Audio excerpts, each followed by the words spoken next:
Muito bem, pessoal, estamos aqui mais uma vez fazendo a nossa live stream com vocês. É sempre muito bom, muito prazeroso quando fazemos essas live streams. É a terceira ou quarta vez, se eu não me engano, que eu estou realizando essas live streams. É uma experiência nova para mim. E toda vez que eu faço, surge um pouco do nervosismo, mas sempre uma sensação muito boa, muito prazerosa de poder estar compartilhando conteúdo, estar interagindo e saudando pessoas no mundo inteiro, de maneira simultânea. Quase que presencial, né? Parece até que eu estou com vocês presencialmente. Isso é muito gratificante. Manda aí um joinha se vocês estão conseguindo me visualizar bem e ouvir. Manda aí um like, tá? Escreva aí um comentário. Nesse exato momento são 10h57 da noite aqui na cidade de Londres. Aô, Débora Araújo, boa noite. Que Deus te abençoe. Saudações aqui de Londres. Saudações de minha mãezinha querida.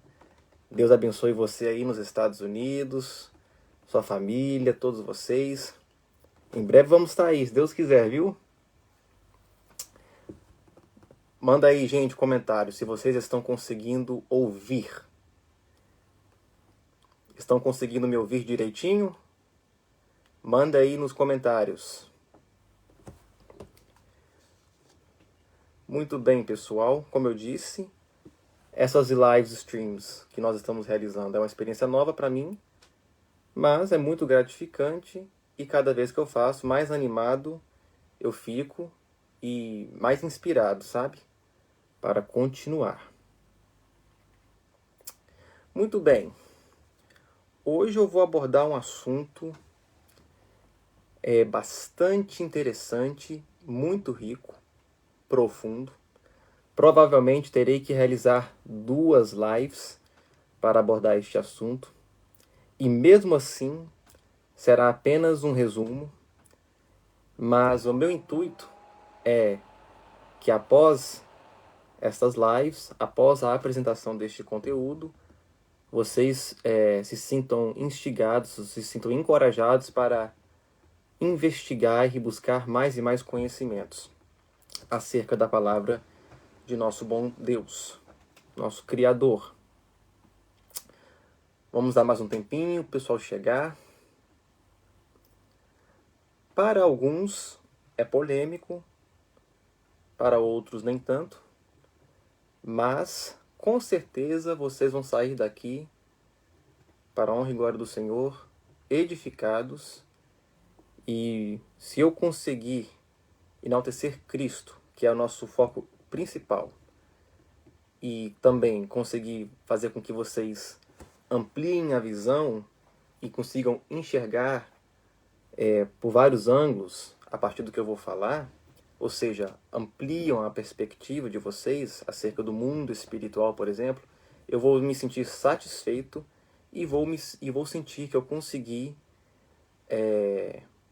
realizar, que eu consegui concretizar o objetivo pela qual eu propus, em primeiro lugar, realizar esta live hoje. Muito bem, pessoal. Semana passada eu falei com vocês no Facebook que eu estaria fazendo uma live falando sobre os gigantes. Isto mesmo, os gigantes. Essa figura inédita, que causa fascínio e espanto ao mesmo tempo, que aparece no Velho Testamento com alguma frequência, certas frequências. Comentei que eu estaria falando hoje sobre estes seres enigmáticos, chamados também, conhecidos também pelo termo Nefilins, né? Nephilim, que é um termo hebraico. Então, dia 14 é hoje. Hoje eu vou estar apresentando este conteúdo oficialmente. Muito bem, vamos começar então, né? Muito bem, meus irmãos. Com o advento do Espiritismo,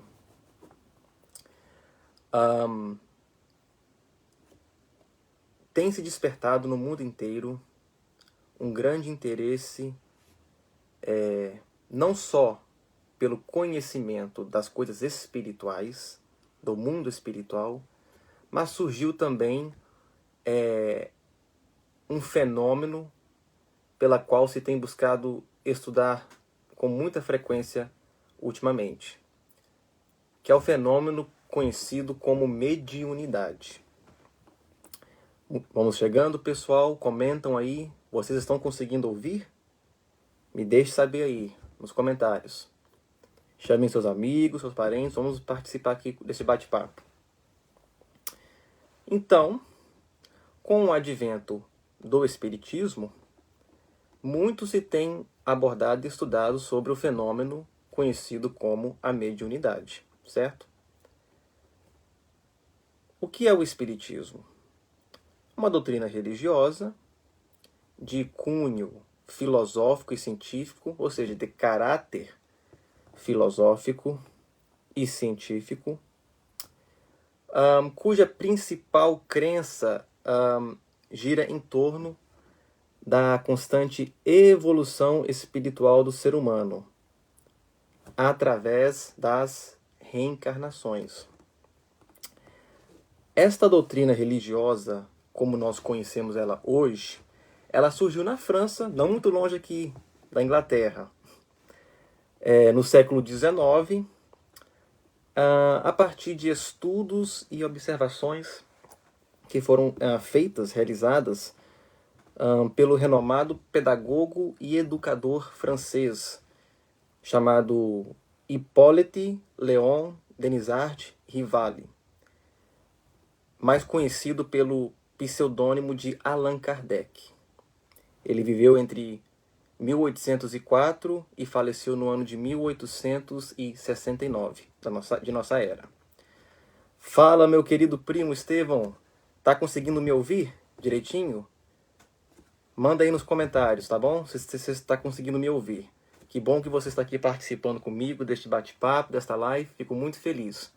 O nosso tema hoje é os gigantes da Bíblia, os nefilins. Quem são estes seres? Muito bem. Vocês devem estar pensando, mas espera aí, Israel. Você começou... Estão conseguindo me ouvir aí? Maravilha, abraço meu querido primo Abraão, tio Hermínio. Muito obrigado aí por estarem acompanhando. Vocês devem estar se perguntando, se o tema hoje é os gigantes da Bíblia, por que o Israel começou esta live falando sobre o Espiritismo, por exemplo? O que isso tem a ver com os gigantes da Bíblia? No decorrer do estudo, vocês vão entender melhor o porquê de eu estar dando esta introdução, certo? Muito bem. Então, com o advento do Espiritismo e com o crescimento da doutrina espírita,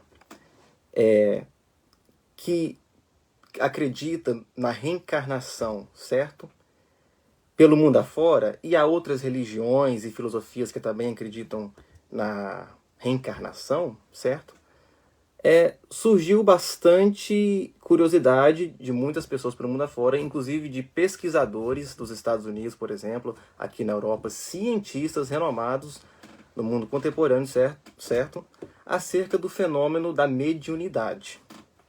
E o que é a mediunidade? Segundo a doutrina espírita e segundo outras religiões e filosofias pelo mundo afora que acreditam tanto na reencarnação quanto na mediunidade. Bem, a mediunidade seria simplesmente, para resumir, a prática, certo, do indivíduo poder mediar, certo, a comunicação entre espírito de pessoas, no caso mortas, pessoas que se foram, certo, e pessoas vivas, certo? Ou seja, eu, Israel, teria capacidade de comunicar, por exemplo, com um ancestral, com um ente querido, quem sabe um amigo, um amigo de adolescência, alguém muito querido que eu conheci e faleceu, certo? Eu poderia, então, segundo esta doutrina, comunicar com esta pessoa, certo?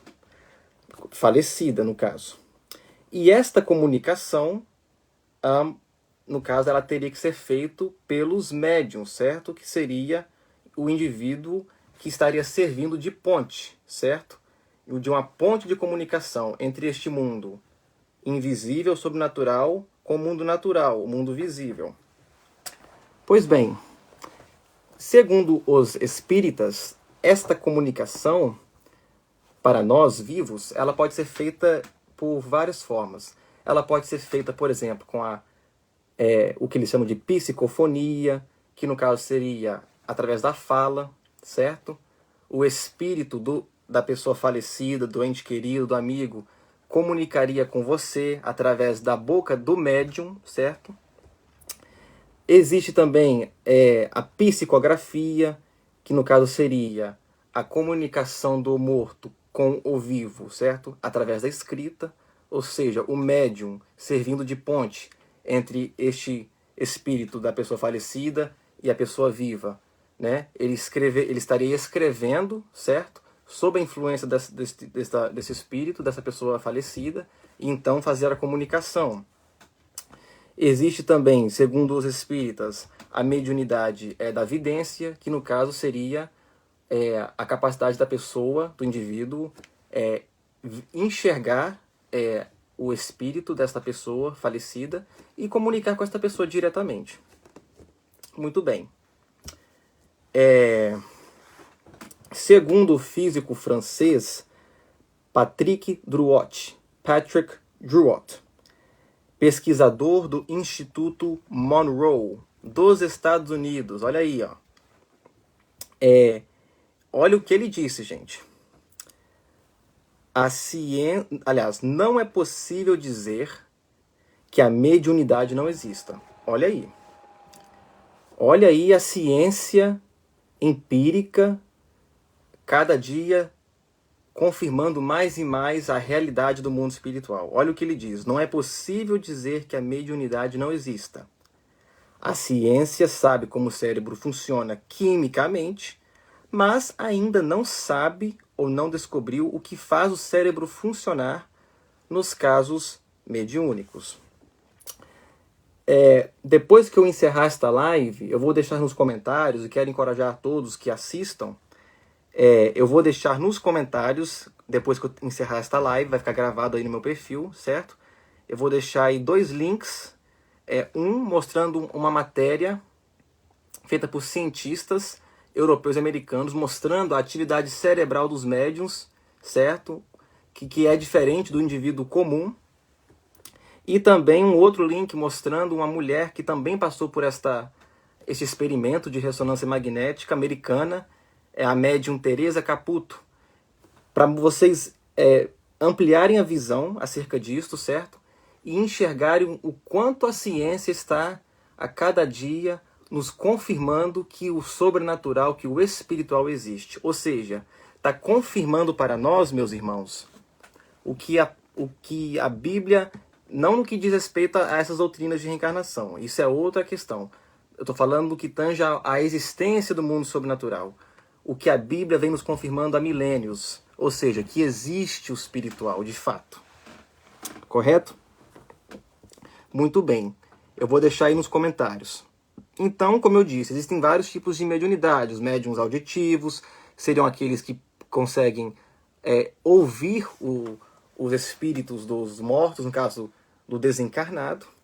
Tem também os sensitivos, que são aqueles que conseguem, às vezes, sentir a presença de um espírito, sentir a energia de um local específico, e por aí vai. Então, para resumir, a mediunidade seria simplesmente isso, a sensibilidade do indivíduo com o extrafísico, com o sobrenatural.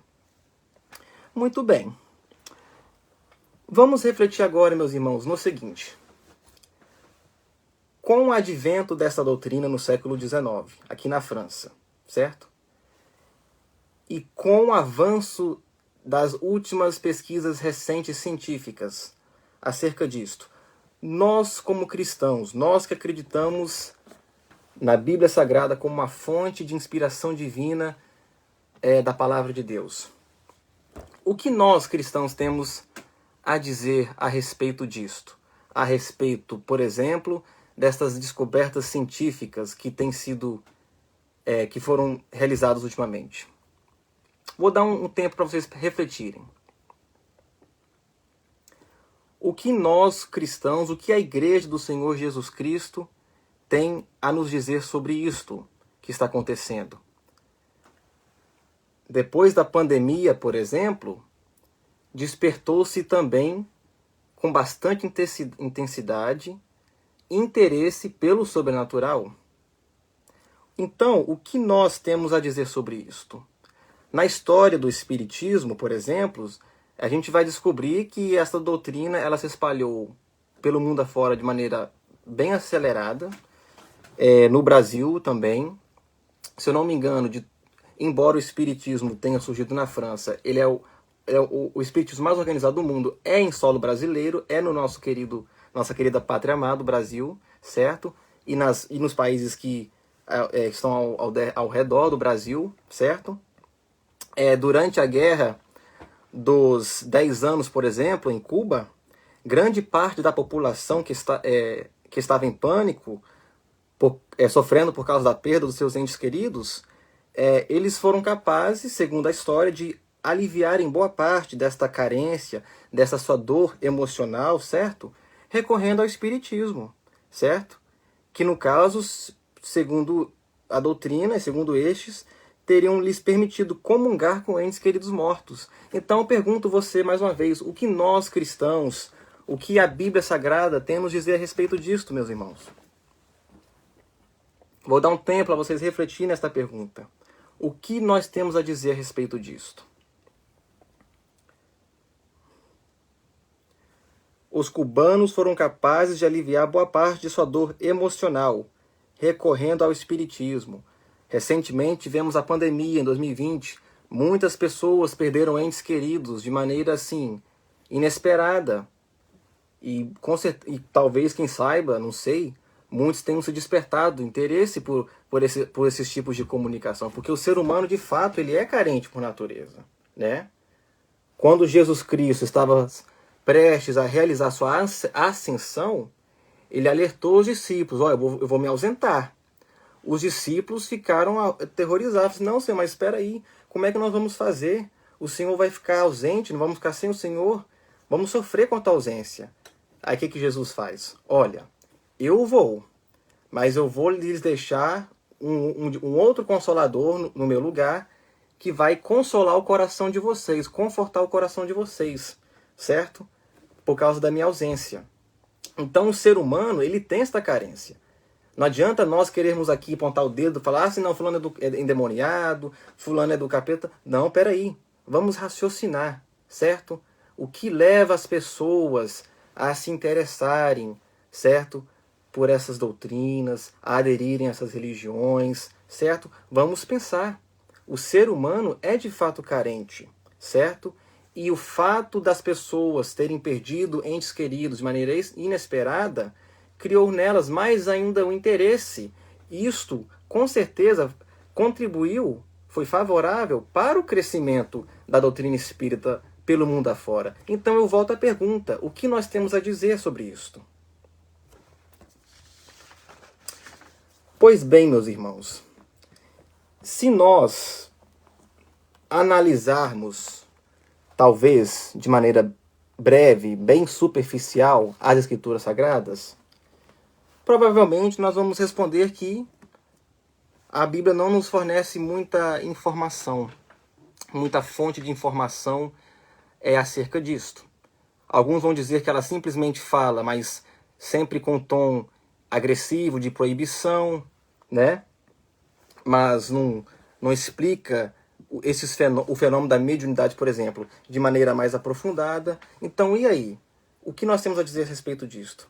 Pois bem, como eu disse, se nós estudarmos a palavra do Senhor, escrita, revelada, que é a Bíblia Sagrada, de maneira superficial, certo?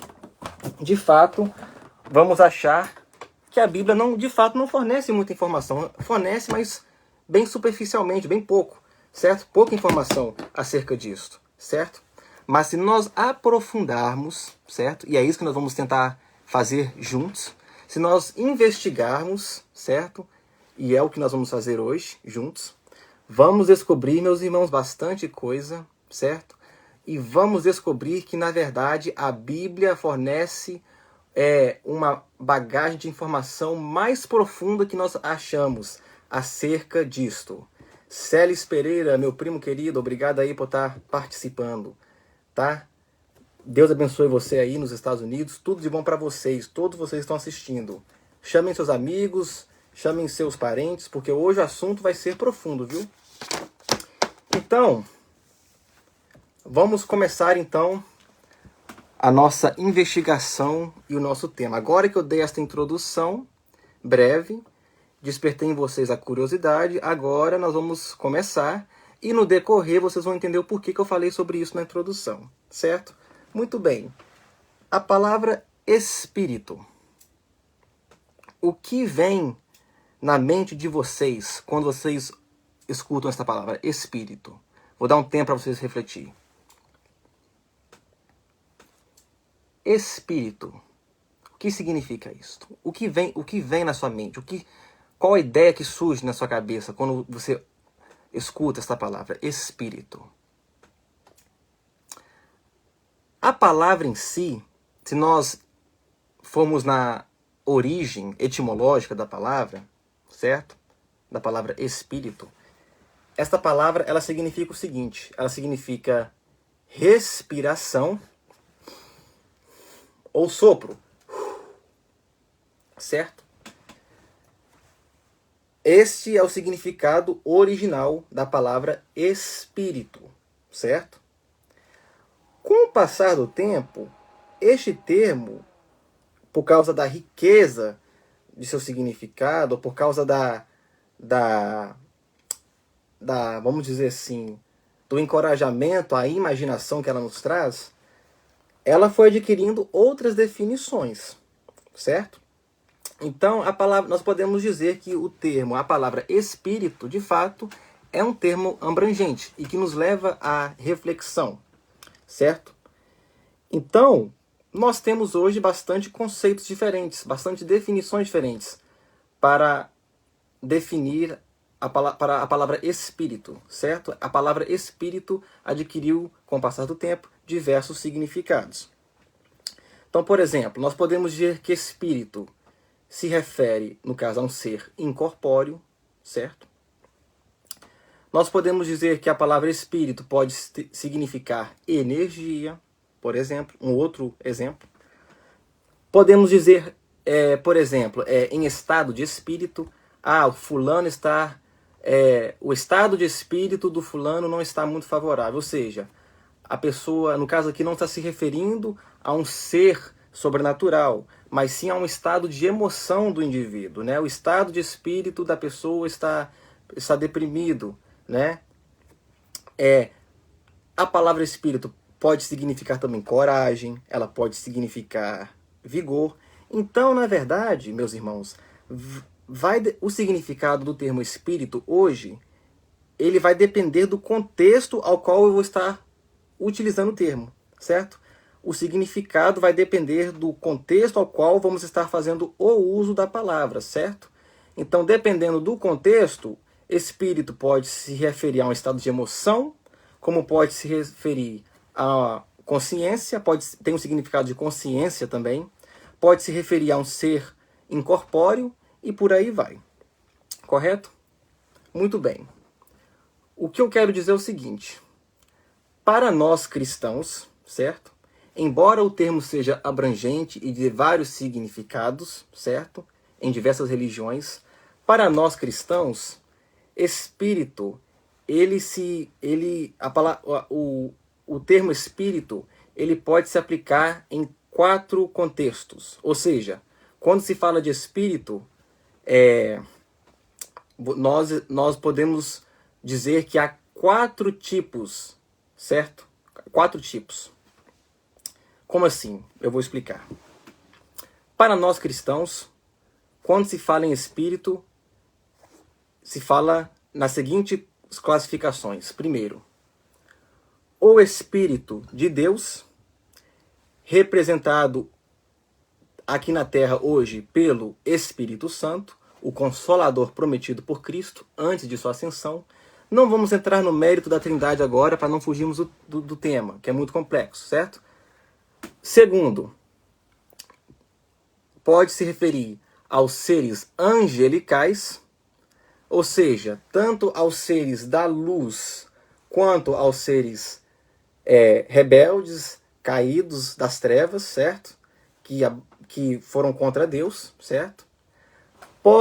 Terceira classificação, pode se referir também aos demônios, correto? E pode se referir também ao espírito humano, certo? Ao espírito das pessoas, certo? Porque nós cristãos reconhecemos que o ser humano também possui um espírito, certo? Mas espera aí, Israel. Anjos caídos e demônios? Espera aí, não são a mesma coisa? Opa! É aí que tá. Eu disse para vocês que a live hoje seria profunda, certo? Então, no cristianismo, quando se fala em espírito, é nesta classificação. O Espírito de Deus, representado aqui na Terra pelo Espírito Santo, os seres angelicais, tanto os do bem quanto os anjos caídos. Terceiro, demônios. E quarto, o espírito humano. Mas Israel, a minha vida toda eu aprendi que anjos caídos, demônios, são sinônimos, é tudo a mesma coisa. Opa, será que é a mesma coisa? Vamos continuar essa nossa investigação. Vamos lá. Vocês estão conseguindo me ouvir, gente? Alguma pergunta até aqui? Se estiverem alguma pergunta até aqui, envie aí para mim. Então, só para recapitular, para eu não me perder, nós temos o Espírito de Deus, representado pelo Espírito Santo na Terra, anjos celestes, anjos caídos, demônios e o espírito humano. Então, quando se fala, por exemplo, em discernimento de espíritos, não está se referindo só ao sobrenatural, está se referindo a pessoas também. Ou seja, com o discernimento de espírito, eu vou ter a habilidade de saber discernir quem é espiritual e quem é carnal, certo? Então, muito bem, vamos continuar. Só um minuto, irmãos, que eu quero pegar uma breve anotação aqui, importante. Um minuto.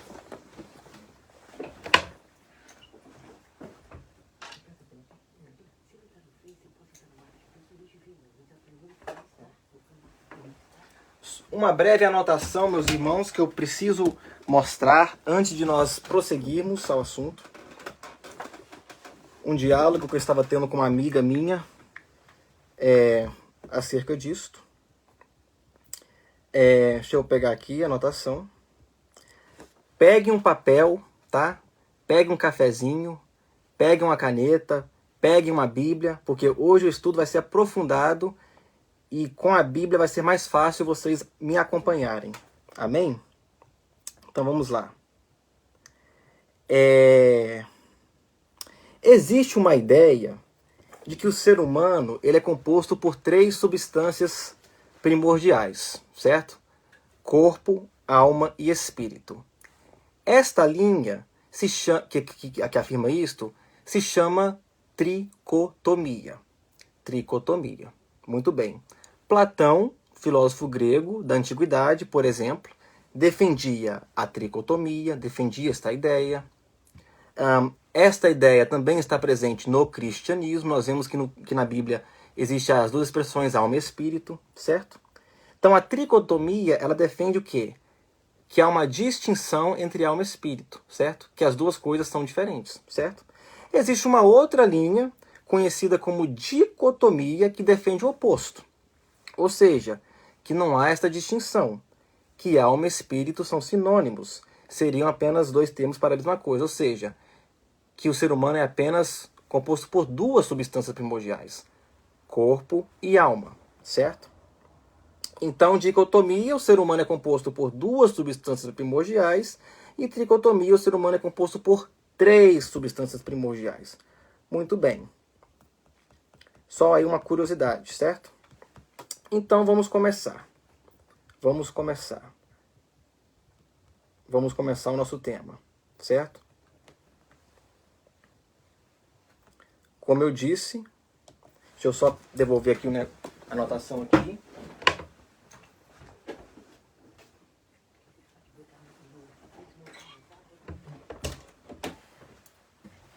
Quando se fala em espírito no cristianismo, certo? É nas seguintes classificações: Espírito de Deus, representado pelo Espírito Santo aqui na Terra; anjos, certo? Tanto os celestiais quanto os caídos; terceiro, os demônios; e quarto, o espírito humano. Muito bem. Antes de eu começar, eu quero dizer o seguinte, gente. Eu falei aqui um pouco sobre o espiritismo, certo? Eu até queria falar um pouco sobre as religiões de matriz africana, mas eu não vou falar aqui agora para não delongar muito a live, certo? Porque nós temos que entrar no nosso tema. Mas o que eu quero deixar bem claro antes de eu continuar é o seguinte: esta live é aberta para todos, tá? Você que é simpatizante ou participante da doutrina espírita ou das religiões de matriz africana, você ou que não é cristão, certo? Ou que está em busca de uma religião, de uma fé, saiba que você é bem-vindo aqui, certo? Eu não estou aqui, certo, para discriminar ninguém. E se vocês não sabem, eu já participei dessas religiões, como o espiritismo, por exemplo. Já participei também de religiões de matriz africana. Em uma outra live eu vou estar falando um pouco sobre a minha história, meu testemunho aqui, certo? Mas o que eu quero dizer é o seguinte: independente disso tudo, embora eu não seja hoje um participante dessas religiões, certo? Isso não atrapalha, certo? A minha amizade e boa recepção das pessoas que fazem parte ainda dessas religiões, certo? Para com, por exemplo, meu Facebook, essa live, ou até a vida pessoal. Pelo contrário, certo? Embora hoje eu tenha divergências, vamos dizer assim, no que tange a doutrina, divergências teológicas, certo? Divergências de ideias com estas religiões, certo? Eu não tenho divergências no que tange às pessoas, ou seja, as ideias podem se debater, não as pessoas. Então não é só porque hoje eu não participo mais das religiões de matriz africana, por exemplo, que eu vou atacar todos que estão lá, certo? No âmbito pessoal, de maneira alguma. Seria até uma falta de caráter da minha parte realizar isso, certo? Pelo contrário, as pessoas que eu conheci lá quando eu participava, eram pessoas boas e pessoas que estão em busca de resposta, assim como eu. E, como diz, no final do dia é o Espírito Santo do Senhor que nos conduz ao pleno conhecimento da verdade, certo? Esse mesmo Espírito apresentado por Cristo aos seus discípulos e que está aqui conosco, como diz, nos consolando na ausência de nosso Senhor Jesus Cristo até que Ele volte. Amém? Então vamos começar. Pegue a sua Bíblia. Abram comigo a Epístola de Judas, carregador no celular, para não ficarmos desconectados.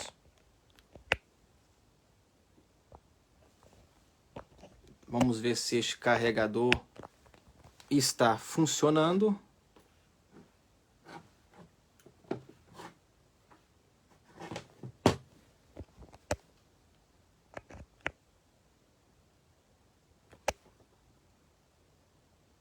Está funcionando sim. Ok. Vamos lá. Muito bem. Vamos continuar. Abram suas Bíblias comigo no penúltimo livro da Bíblia. Ou seja, vai no Apocalipse, volte um livro antes. O livro anterior ao Apocalipse. Tá dando para ver na câmera? Epístola de Judas, o irmão do nosso Senhor Jesus. Abram as suas Bíblias aí comigo para acompanhar. Epístola de Judas, o verso 6. Diz assim a palavra do Senhor: E a anjos, os que não guardaram o seu estado original, mas abandonaram o seu próprio domicílio, ele tem guardado sob trevas, em algemas eternas, para o juízo do grande dia. Vamos parar aí. Abram comigo agora as vossas Bíblias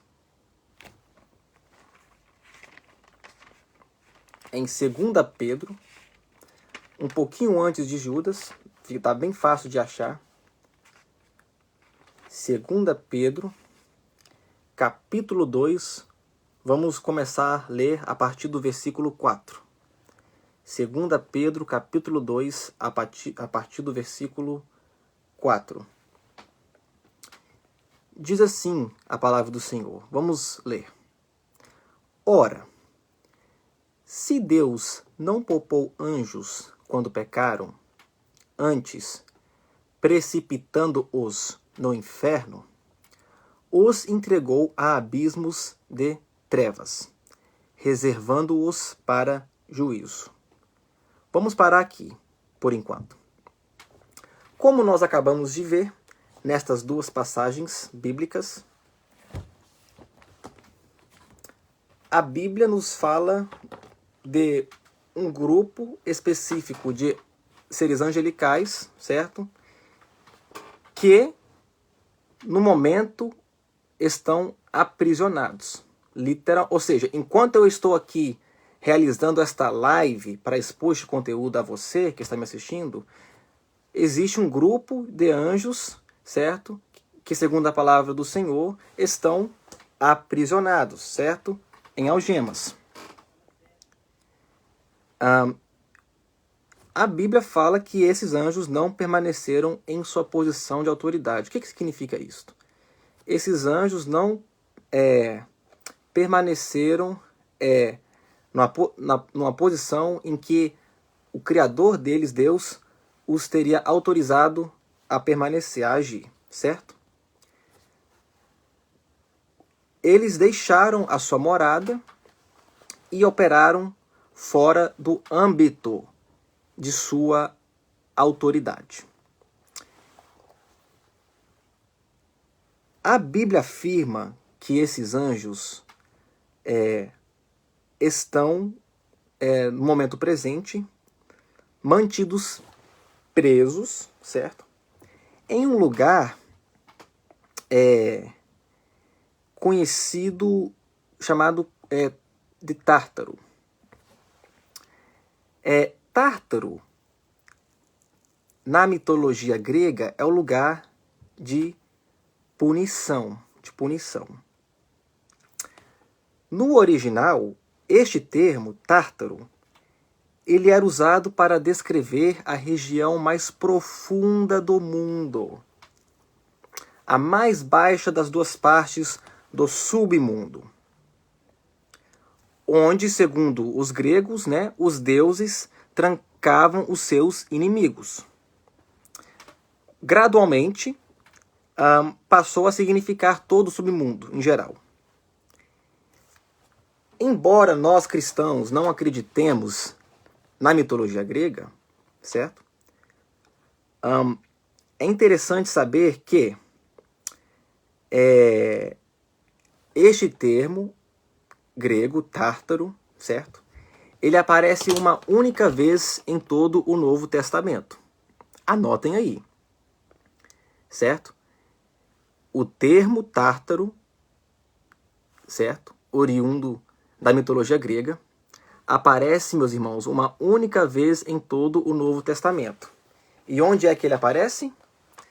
Nesta passagem que acabamos de ler, de 2 Pedro, versículo 4. Se vocês conseguirem ler aqui, não sei se está mostrando, aqui nos comentaristas, Acho que não vai dar para mostrar. Não vai dar para aparecer. Mas enfim. Aqui fala o seguinte, ó. Ora, se Deus não poupou anjos quando pecaram. Inferno aqui, no original, porque o Novo Testamento foi escrito em grego, certo? É Tártaro. Muito bem. Então, como nós acabamos de ler nessas duas passagens, a Bíblia afirma então que Deus teria, certo? Que Deus, aliás, colocou esses anjos em cadeias de escuridão e que eles estão aguardando o grande dia de julgamento, certo? Agora surge a seguinte pergunta. Seriam esses anjos, esse grupo de anjos, piores que o diabo? Reflitam aí comigo. Esses anjos que estão citados em Judas 6 e 2 Pedro 2,4, nós acabamos de ler. Seriam estes anjos piores que o diabo? Por que eu estou perguntando isso? Porque a Bíblia nos mostra claramente o seguinte, que o diabo não está atualmente trancado, preso no inferno. Pelo contrário, a Bíblia nos mostra que ele é o Deus deste mundo, certo? E está desempenhando um papel vital nesta terra. Vamos analisar isto? Abram suas Bíblias comigo em Jó.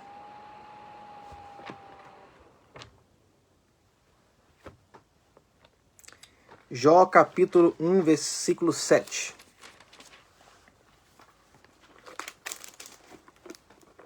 Livro de Jó, capítulo 1, verso 7. Diz assim, ó. Parece que a bateria não está carregando, só um minutinho. Acho que agora voltou a carregar. Muito bem. Vamos lá. Que, como dizem, né? No final do dia, tudo dá certo, não é mesmo? Muito bem. Jó, capítulo 1, versículo 7. Está escrito o seguinte. Então perguntou o Senhor a Satanás, de onde vens? Satanás respondeu ao Senhor e disse, de rodear a terra e passar por ela. Muito bem, no Velho Testamento. Vamos agora para 1 Pedro, capítulo 5, verso 8. 1 Pedro, capítulo 5, verso 8. Olha o que nos diz. Sede sóbrios e vigilantes. O diabo, vosso adversário, anda em derredor, como leão que ruge, procurando alguém para devorar. Muito bem. Então, surge a seguinte pergunta. Por que é permitido ao diabo rodear em volta da terra, certo? Pela terra. Aqui nos transmite a impressão clara de que ele está solto, certo? Não está vagando aqui na terra, mas ao redor da terra, certo? Então, por que é permitido ao diabo vagar ao derredor da terra, ao passo que esses outros anjos, que esse outro grupo de anjos que acabamos de ler, estão presos? Ué, tem algo aí.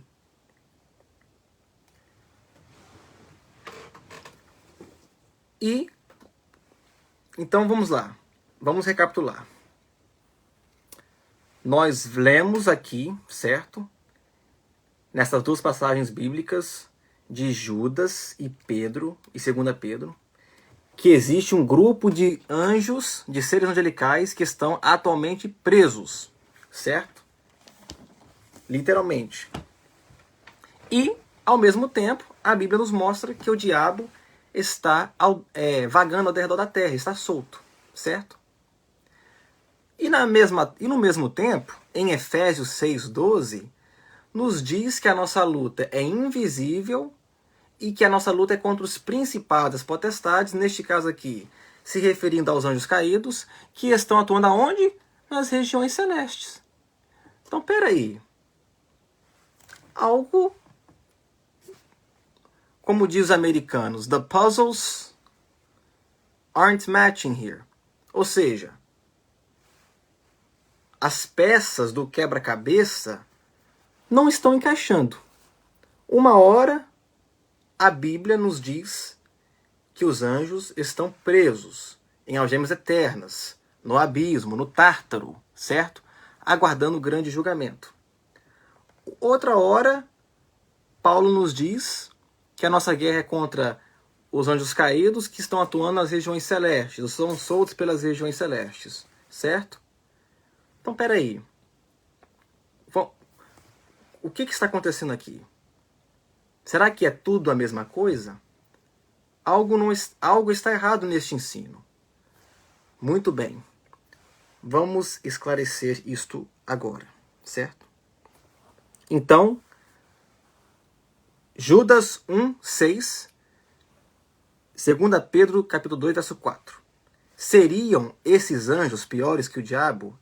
Fica aí esta reflexão, certo? Bem, a maioria dos estudiosos, dos eruditos,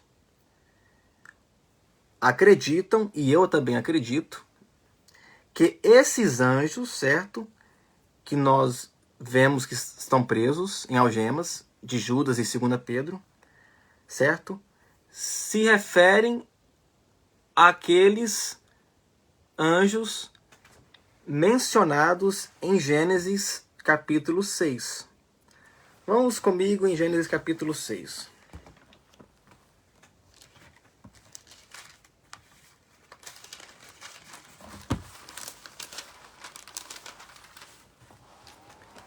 Gênesis capítulo 6. A corrupção do gênero humano. Esses subtítulos aqui, que tem, porque é uma Bíblia de estudo, chamada de epígrafo, elas não tem no original. Mas os editores colocaram porque isso facilita bastante o nosso estudo, certo? Então ajuda bastante a separarmos os assuntos. Porque às vezes em um mesmo capítulo há vários assuntos diferentes, certo? Então vamos lá. Gênesis capítulo 6. Veja o que nos diz. Vamos ler primeiramente dos versículos 1 a 2. Vamos lá. Como se foram multiplicando os homens na terra, eles nasceram filhas, vendo os filhos de Deus, que as filhas dos homens eram formosas, tomaram para si mulheres, as que, entre todas, mais lhes agradaram. Muito bem. De novo. Espera aí, gente, que nós vamos resolver isto. Ahá, agora voltou. Carregar. Muito bem. Vamos lá. Muito bem. Estamos de volta. Shalom, meu amigo Reza. Thank you, Reza, for being here. Supporting us. Thank you. Vamos lá. Anotem aí, gente. Se vocês não anotarem e não acompanharem com a Bíblia, vocês vão ficar perdidos. Então, nosso tema é os gigantes da Bíblia, certo? Os nefilins, certo? Começamos o nosso estudo hoje lendo as duas passagens bíblicas. Judas, versículo 6, e 2 Pedro, capítulo 2, verso 4. Certo?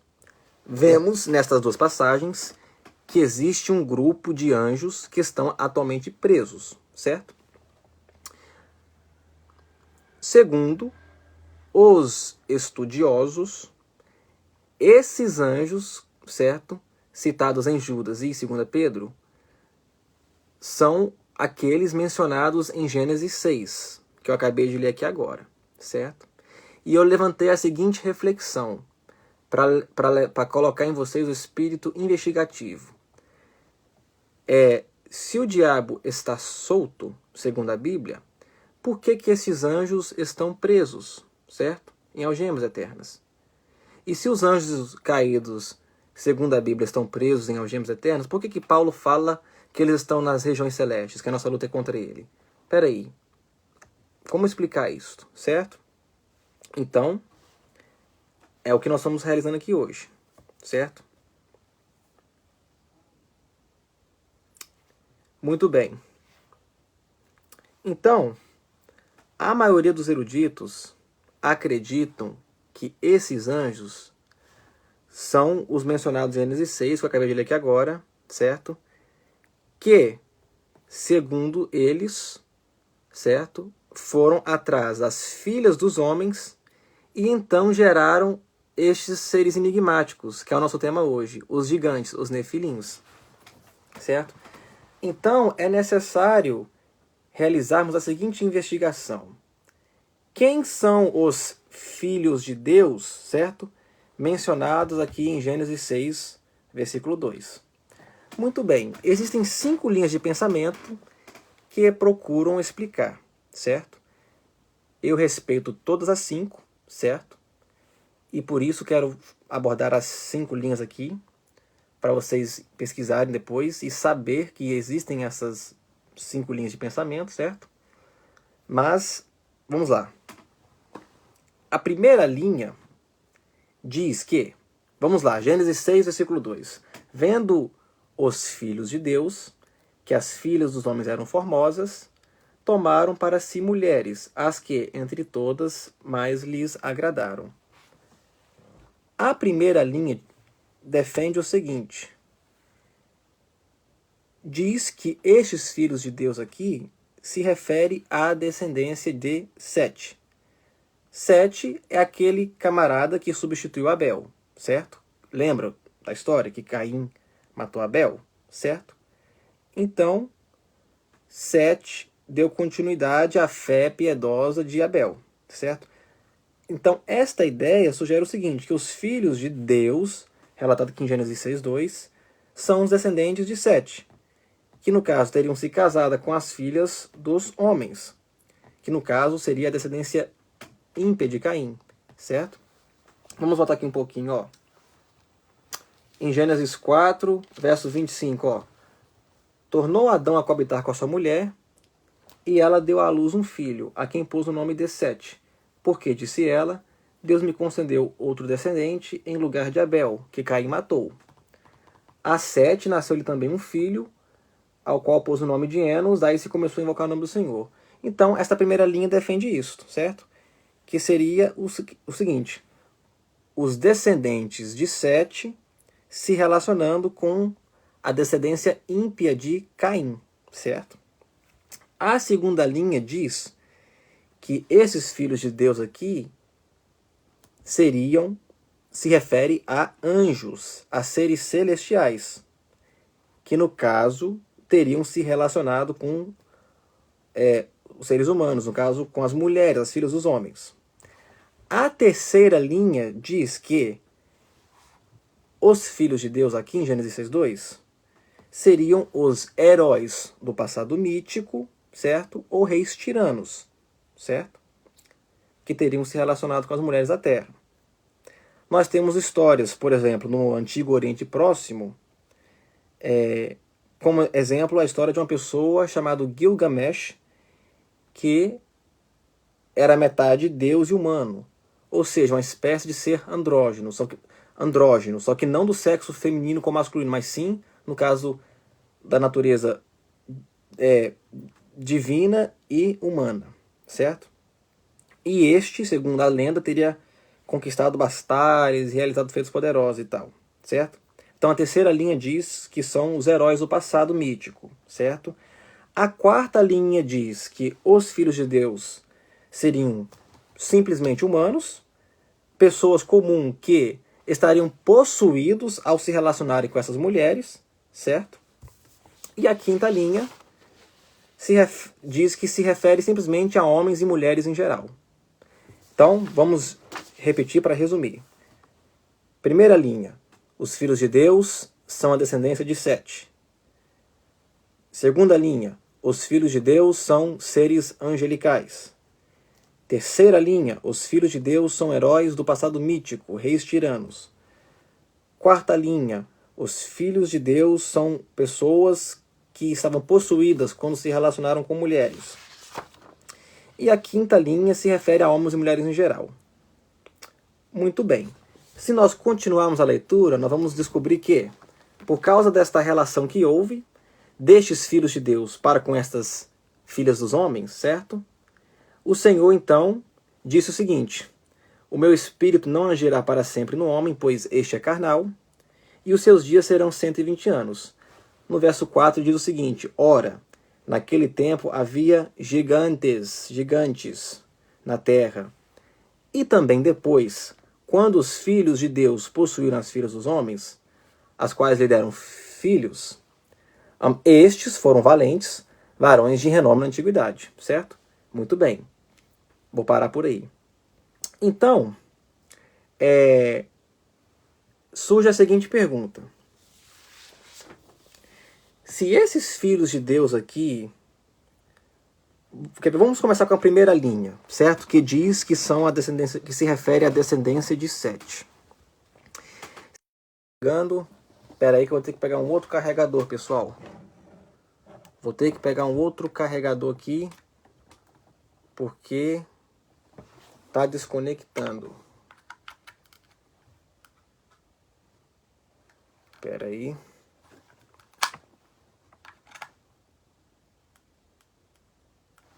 Só um minuto, pessoal, que eu vou ter que pegar um outro carregador. Aguentem, vão anotando aí para vocês não se perderem.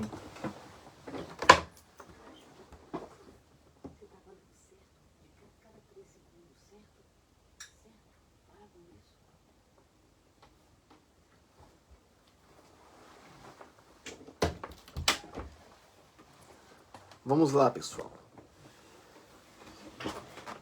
É assim mesmo, quando a gente é novo, inexperiente, esses imprevistos acontecem, mas com o tempo a gente vai pegando a manha e vai ficando mais fácil. Vamos lá. E agora sim. Agora sim, não vai ter problema mais. Muito bem. Continuando. Se os filhos de Deus, mencionados em Gênesis capítulo 6, versículo 2, são a descendência de Sete, que se relacionou, no caso, com a descendência ímpia de Caim, então eu faço a seguinte pergunta. Por que Deus, certo, após este acontecimento, mandaria um dilúvio sobre a terra? Pare e pense. Um ato tão grave, uma penalidade tão intensa por um ato, vamos dizer assim, não muito fora do normal, sabe? Porque lá no início da criação nós vemos que quando Deus criou Adão e Eva, Deus falou assim, olha, se multipliquem, né? Se relacionam, deem continuidade à sua espécie. A Bíblia não fala claramente, mas segundo os estudiosos e outros livros, Caim casou com a própria irmã. E faz todo sentido. Se na época eram só eles, Adão e Eva, e os filhos e filhas de Adão e Eva, faria todo sentido haver esta relação entre irmãos. E mesmo assim, o Senhor não mandou um dilúvio sobre a terra, certo? Porque se a gente continuar no capítulo 6, nós vamos ver que Deus anuncia o dilúvio por causa deste fenômeno que aconteceu aqui em Gênesis 6:2, certo? Deus manda um dilúvio sobre a terra, que é o dilúvio de Noé. Então eu faço a seguinte pergunta, por que Deus mandaria um dilúvio, certo? Uma penalidade tão grave desta, certo? Simplesmente porque gente crente foi para a cama com pessoas não crentes. Pare e pense. Olha aí no mundo de hoje. Até no Velho Testamento, Salomão, por exemplo, se relacionou com mulheres de outras religiões. Deus não mandou dilúvio sobre a terra, certo? Quantos cristãos aí se relacionam, às vezes, com pessoas não cristãs? E claro, não sou a favor disso, mas estou dando um exemplo. E Deus nunca mandou dilúvio por causa disso. Então por que Deus mandaria dessa vez? Certo? Sendo que Ele mesmo incentivou a procriação, desde o início da criação. Fica aí a reflexão, certo? A terceira linha, que diz que esses filhos de Deus são os heróis do passado mítico, certo? São reis tiranos, certo? Eu pergunto, se este é o caso, por que então não temos aqui um relato específico do nome desses reis, por exemplo, da história desses reis, do que eles fizeram, correto? E por que o Senhor enviaria um dilúvio para os matar, né? A quarta linha, por exemplo, que diz que esses filhos de Deus seriam humanos, pessoas comuns que estariam possuídos ao se relacionar com as mulheres, certo? Lembra no início que eu falei da diferença entre os demônios e os anjos caídos? E que mais à frente, no decorrer do estudo, estarei esclarecendo sobre isso, certo? Então, por esta razão aqui, que eu vou explicar mais adiante, eu não acredito que essa seja a possibilidade também. E se esse fosse o caso, não ia falar os filhos de Deus? Pare e pense, certo? Ia falar o quê? Quando os homens possuídos de espírito mundos tomaram para si mulheres, então diz o Senhor, meu espírito não agirá para sempre com o homem, certo? Mas não fala isso, não fala que eles estavam possuídos, fala que os escreve como os filhos de Deus, certo? Então, como acreditar que esses filhos de Deus estavam possuídos, certo? Ao se relacionarem com essas mulheres? Não faz muito sentido, certo? E a quinta linha que fala que são homens e mulher geral. Então Deus mandou um dilúvio sobre a terra porque as pessoas estavam se relacionando, sendo que antes as pessoas já estavam se relacionando e dando continuidade à espécie humana. E mesmo assim não houve dilúvio. Então, não faz sentido, certo? Obviamente, algo mais grave aconteceu que fez com que Deus enviasse esse dilúvio sobre a terra. Então, devido à ambiguidade deste texto, porque de fato é um texto difícil de compreender, pelo fato de haver 5 linhas de pensamento para tentar interpretar, por ser ambíguo, certo? Então surge a seguinte pergunta: como achar a interpretação correta? Pois bem, a expressão filhos de Deus, ela ocorre somente 5 vezes na Bíblia hebraica, ou seja, no Velho Testamento. Gênesis 6, versículo 2, que nós acabamos de ler. No mesmo capítulo, versículo 4, certo? Então, no capítulo 6 de Gênesis, nós vemos este termo, filhos de Deus, ocorrer 2 vezes, certo? No livro de Jó, capítulo 2, versículo 1, vemos também a mesma expressão, ó. Num dia em que os filhos de Deus vieram apresentar-se perante o Senhor, veio também Satanás entre eles apresentar-se perante o Senhor. Então, se nós analisarmos aqui, vamos ver que está falando claramente de anjos. Por quê? Deus está numa congregação celestial, numa corte celestial, e de repente o diabo aparece no meio deles, certo? Então, aqui vemos mais uma vez a expressão sendo usada, certo? E sempre no contexto se referindo a seres angelicais. Se nós formos para Jó, capítulo 38, versículo 7, vai nos dizer assim, ó: quando as estrelas da alva juntas alegremente cantavam e rejubilavam todos os filhos de Deus. Novamente a expressão, filhos de Deus. Ou seja, aqui, se vocês não assistiram meu vídeo sobre o mundo pré-adâmico, recomendo que assistam. Aqui Deus está fazendo perguntas para Jó, certo? Para mostrar para Jó a sua ignorância, o quanto ele depende do Senhor. E Deus está falando sobre os fundamentos da terra, ou seja, quando ele criou esta terra. Aí ele fala, né, ó, quando as estrelas da alva juntas, ou seja, onde estavas tu no início da criação dessa terra, certo? quando as estrelas da alva juntas alegremente cantavam e rejubilavam todos os filhos de Deus. Ou seja, quando os anjos, certo, se aplaudiam e celebravam, certo, pela criação dessa terra, certo? Então, nós vemos aqui claramente que toda vez que surge essa expressão filhos de Deus na Bíblia, é sempre se referindo a seres de natureza espiritual, não a seres humanos, não a pessoas comuns, certo?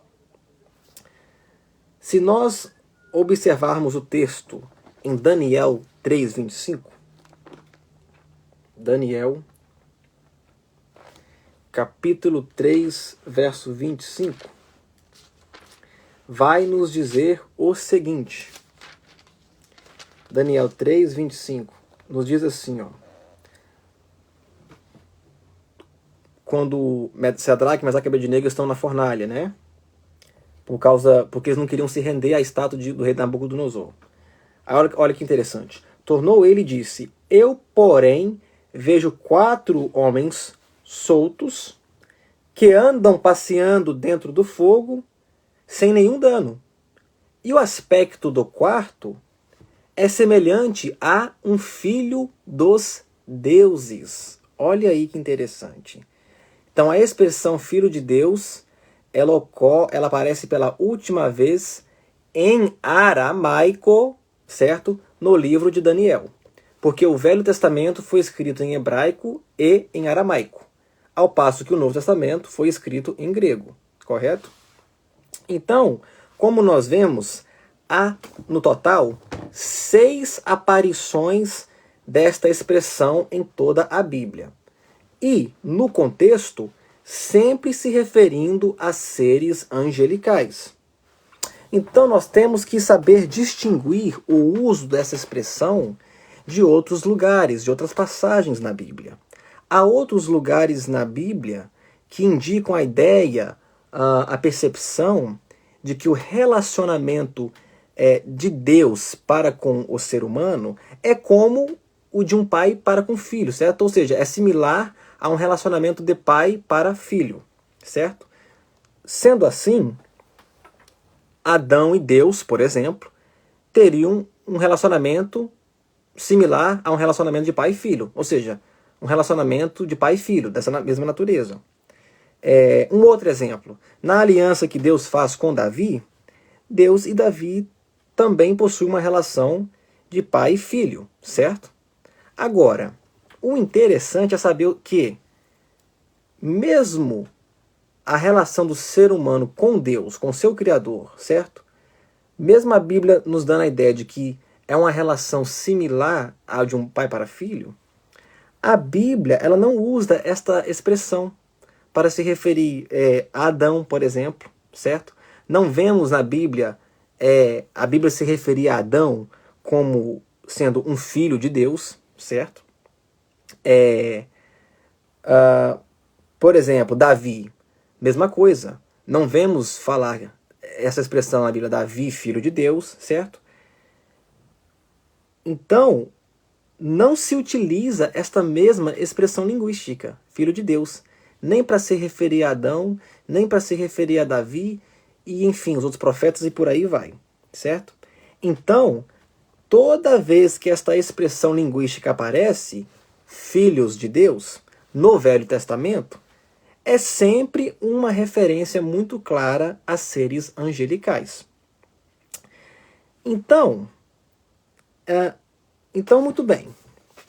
Então agora nós descobrimos que os filhos de Deus, de Gênesis 6, versículo 2, então, segundo esta linha, que a maioria dos eruditos defende, eu também defendo, certo? Sendo assim, nós temos aqui então, em Gênesis 6:2, vamos aqui, deixa eu só pegar aqui, tá. Nós temos aqui uma distinção clara então, no versículo 2 de Gênesis 6. Uma distinção clara entre seres espirituais, imortais, e entre seres humanos, mortais, certo? Muito bem. O que acontece? como eu disse, lembra no início que nós lemos Judas 1:6 e 2 Pedro 2:4? Nós dissemos que esses anjos se referem aos anjos mencionados em Gênesis 6:2, certo? Que foram atrás dessas mulheres, certo? E geraram os nefilins, que é o nosso tema de hoje, os gigantes, certo? Os nefilins. Muito bem, muito bem. Então, vamos lá. Então, segundo este ponto de vista, segundo este ponto de vista, meus irmãos, esses gigantes, citados no versículo 4 de Gênesis 6, ou os nefilins, porque a Bíblia chama eles de gigantes ou de nefilins, certo? Eles seriam, então, os descendentes, a procriação, os filhos, certo? Seriam os filhos de natureza sobre-humana, certo? De anjos com seres humanos. Seriam o produto, o resultado desta relação, certo? Entre mortais e imortais. E nisto surge então uma criação híbrida, ao qual Deus não criou. Eu quero recomendar a vocês que assistem o vídeo do pastor Antônio Júnior. Está no YouTube. Pastor Antônio Júnior, Seres Híbridos. Só coloquem assim que vocês vão achar. Pastor Antônio Júnior. Falando sobre seres híbridos. Certo? Se este vídeo chegar até ele, saudações, meu irmão, Pastor Antônio Júnior. Parabéns pelo seu canal no YouTube, pelo seu trabalho. Que o Senhor abençoe grandemente o teu trabalho na internet e o teu ministério e toda a sua família. Assistem esse vídeo, meus irmãos, Pastor Antônio Júnior, Seres Híbridos, que vocês vão entender melhor o que eu estou falando. Muitas vezes a história se repete. Muitas vezes. Muitas das vezes coisas que aconteceram lá atrás passam a acontecer hoje. Então, vamos continuar. Então, esses seres angelicais teriam coabitado com estas mulheres, estes seres humanos da Terra, e então gerado esta espécie de ser híbrido, certo? Chamado de nefilins, ou, no caso, que seriam os gigantes, certo? Muito bem. É interessante saber que esta palavra, nefilim, ela possui dois significados. O primeiro deles é os gigantes, certo? Por isso que algumas bíblias falam gigantes e não nefilins, mas é a mesma coisa. E ela também significa os caídos. Olhem que interessante. Os caídos, por que será?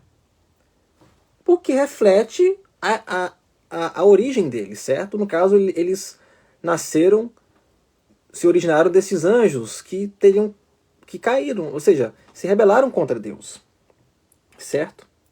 E agora vem a pergunta: por que esses gigantes surgiram na Terra? Com qual objetivo, com qual propósito? Vamos lá. Esses gigantes, isso não foi aleatório. Eles surgiram como uma tentativa do diabo para corromper toda a raça humana, certo?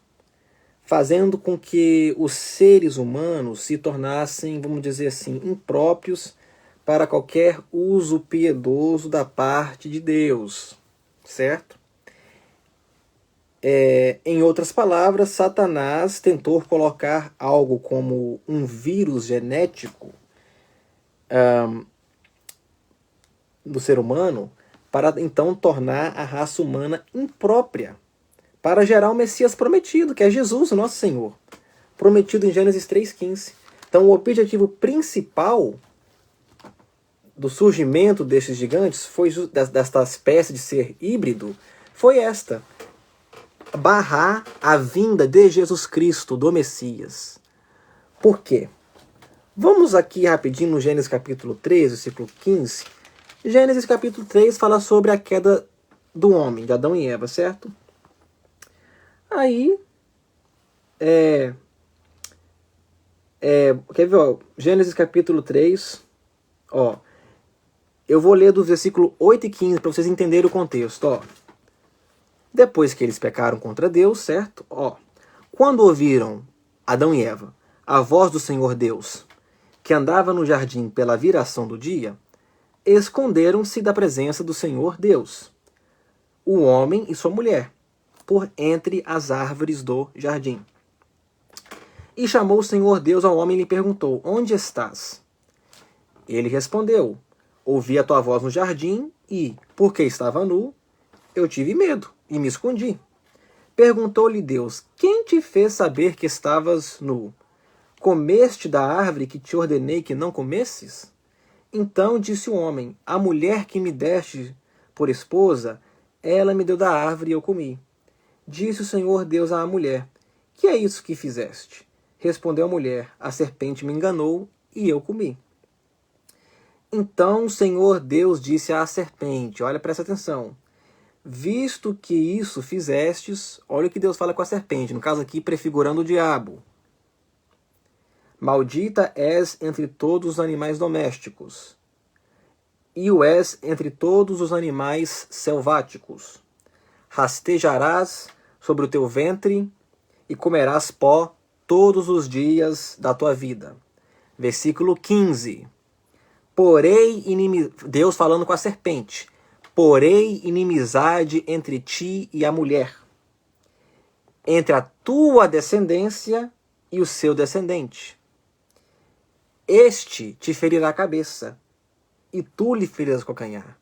Quem é este que vai ferir a cabeça da serpente? É Jesus Cristo. Então, a partir desse momento, Deus deixou claro para a serpente, olha, o meu filho vai nascer, ele vai encarnar nesta terra, certo? Ele vai ter que ser gerado por ventre materno, certo? Nós sabemos que foi um ato miraculoso, gerado pelo Espírito Santo, sim, certo? Porém, Deus usou o ventre de Maria como instrumento para trazer Jesus nessa terra, certo? Para a encarnação de Cristo, certo? Que foi um ato miraculoso. Então Satanás falou assim, então você vai, então eu vou corromper a genética, o DNA do ser humano, certo? Para impedir com que este Messias venha e pise na minha cabeça e frustra os meus planos que eu tenho contra a humanidade. Foi isso que aconteceu. Satanás queria corromper o DNA humano. Por quê? Porque embora Maria não tenha tido relação sexual com José para Jesus nascer, ou seja, foi um ato miraculoso, foi gerado pelo Espírito Santo, Deus utilizou do corpo físico da Maria, certo? Do ventre materno da Maria, para o nascimento de Jesus. Então, se a genética dela tivesse corrompida, como é que isso ia acontecer? Então era isso que o diabo queria fazer. Ele queria impedir o nascimento de Jesus na Terra, certo? Então, por causa desta relação indevida desses seres angelicais para com estas mulheres, certo? Deus então enviou o dilúvio. Agora dá para entendermos a razão por trás do dilúvio. Por que Deus mandou o dilúvio de Noé sobre a terra? Então, com essa nova visão que nós estamos construindo aqui juntos, temos agora uma distinção clara em Gênesis 6:2 entre seres sobrenaturais e seres humanos. E isto explicaria o porquê destes descendentes dos filhos de Deus serem gigantes, certo?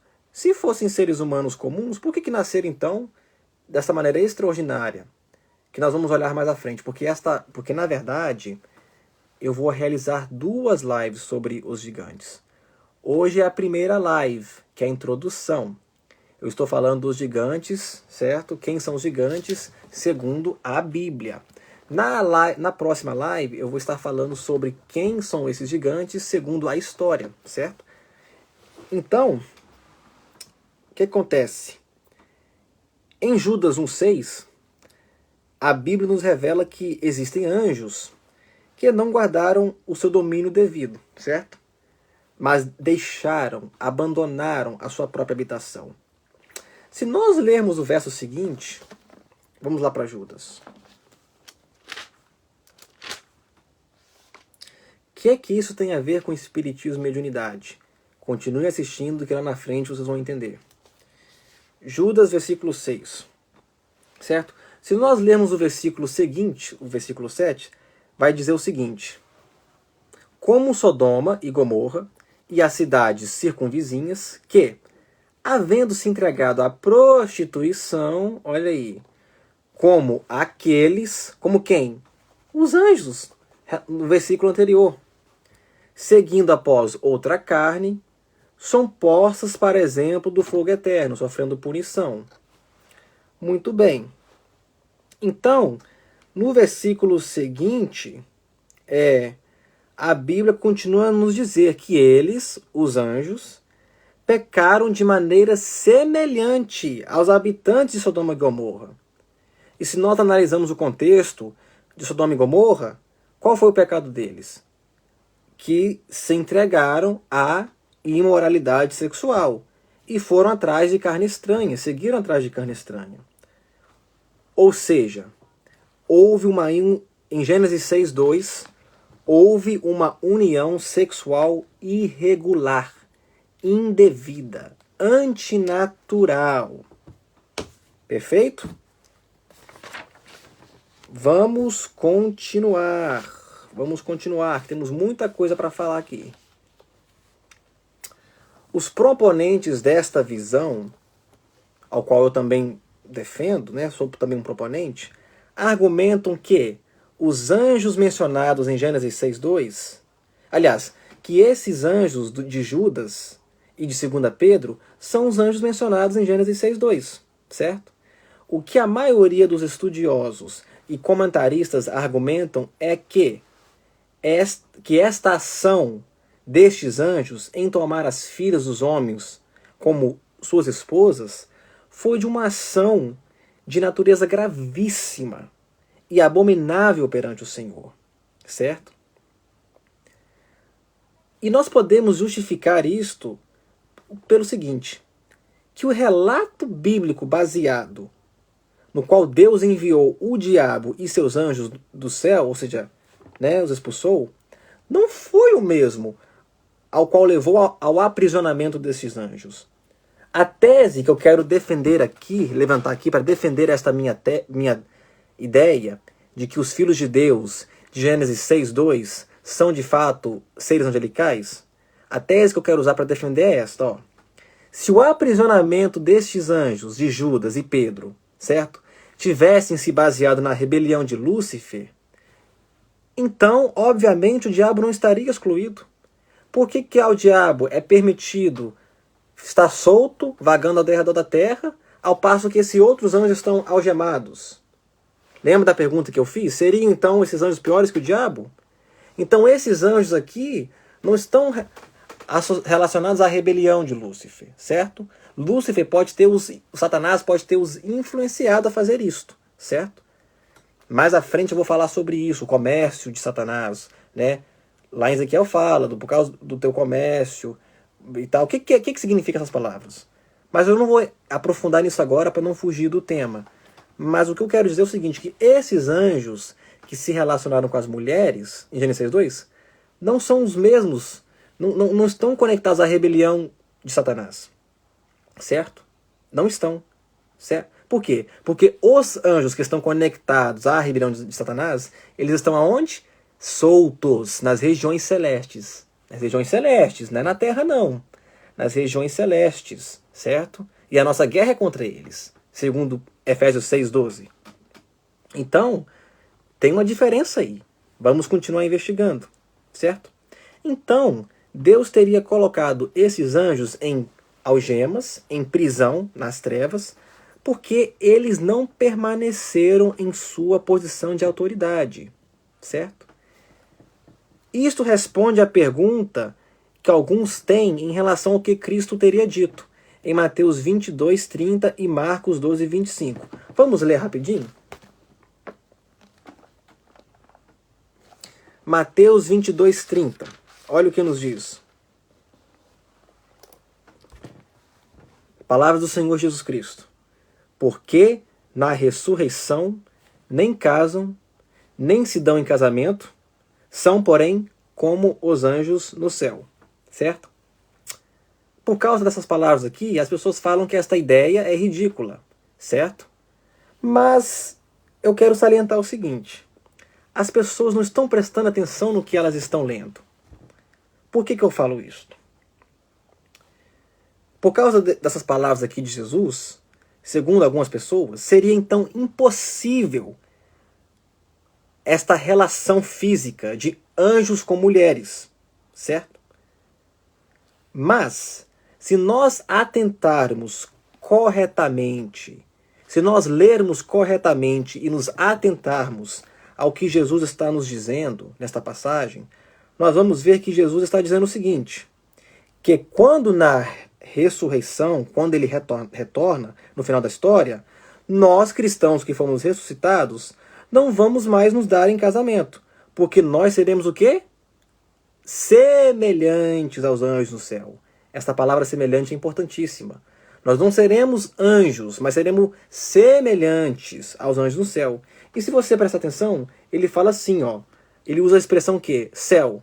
Ou seja, ele diz dos anjos que estão no céu. Ou seja, não vamos nos dar no casamento, mas seremos semelhante como os anjos da terra, como os anjos do céu. Do céu, certo? Do céu. Observe essa expressão, no céu. E o que Judas nos diz? Vamos lá para Judas? O que Judas nos diz? Nos diz o quê? Que eles abandonaram seu próprio domicílio. O que significa isso? A sua habitação original, que Deus colocou para eles habitar, os céus. Olha aí. Então, não há contradição entre Jesus Cristo e o seu irmão Judas, certo?